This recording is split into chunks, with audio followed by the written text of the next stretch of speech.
Ito po, magandang araw po sa inyong lahat at welcome to my vlog. At ngayon po ay nandito tayo sa Ibahay River. Saan mga ka-farmer ay kanina, may po tayo nakita dito kanina na dito po sila may give ng tubig na kanilang pangluto at saka inumin. Try nga natin, gamit natin, takip natin thermos mga ka-farmer.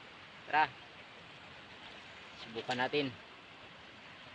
Masana yung ating bituka. Dito sa inigiban na lang tubig sa may tabi ng ilog.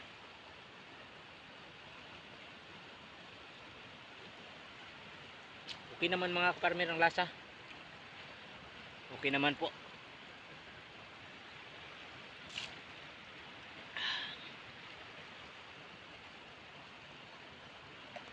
Ganito po yung dito mga ka-farmer, yung pamumuhay nila. Simple lang. Tapos dito sila kumukuha ng tubig. Naghukay lang sila dito sa tabi ng ilog. Dito po sila kumukuha ng kanilang pang araw-araw na inumin at saka pangluto nila mga ka-farmer. Kaya pag pag may katulad po bukas may bagyo na darating ay nag-iigib na po sila ng tubig. Nag-iipon na sila, marami silang mga galon at saka jug na nilalagyan nila ng tubig. Kasi nga po pag bumaha ay talagang kulay brown yung tubig. Wala silang mapagkuhanan ng malinis na pangluto nila at saka inumin. Kaya mga kaparmer, suportahan po natin ang mga local Filipino farmers. Po, walang bayad po sa kanila yung tubig. Maagos lang, papuntang dagat. Kaya ito po yung talagang mineral na tubig. May mineral. Hindi po mineral yung nasa na process galing makina. Saka may mga gamot, hindi na po, wala na pong minerals yun mga kaparmer, sapagkat purified na po yun, galing na sa purifier. Kaya ito po talaga yung nakatanggal ng ito po yung tunay na may minerals na tubig, galing nga bukal at saka ilog. Kaya maraming salamat po sa inyong lahat at suportahan po natin mga local Filipino farmers. Ito po yung sitwasyon nila dito. Tiyaga lang tayo. Magbabalsa sana tayo, kaso lang medyo malayo. Kaya hinga muna ng konti kasi pagod tayo, nagbalat tayo ng nyug. Salamat po sa inyong patuloy na suporta mga ka-farmers. Tara, dala na natin yung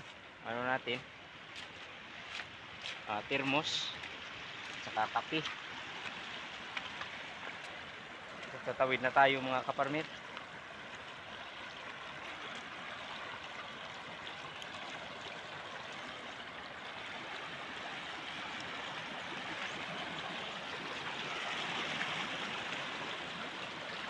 Sarap po talaga dito manirahan sa probinsya.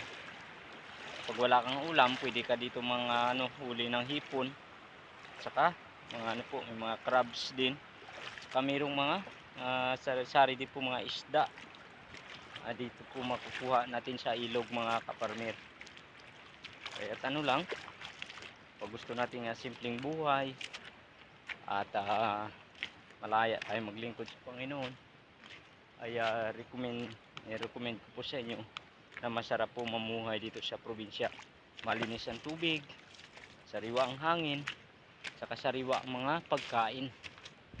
Kaya maraming salamat po sa inyong lahat. Ito po mga kaparmer, papakita ko po sa inyo po, sana magkaroon ng hanging bridge para po may tayo madaanan pag nag-harvest tayo ng upra, saging, kawayan at sa mga livestock natin na mga alaga. Kaya maraming salamat po sa inyong lahat. Sana po ay mapansin po ito ng ating pamahalang lokal sa bayan ng Ibahay, saka ng ating province of Baclan, sa governor's office natin, saka sa DPWH. Sana po ay mapansin nyo po yung aming sitwasyon. Pag bumaha po dito, hindi po makatawid yung aming mga agricultural product. Maraming salamat po sa inyong lahat at don't forget to like, follow at share.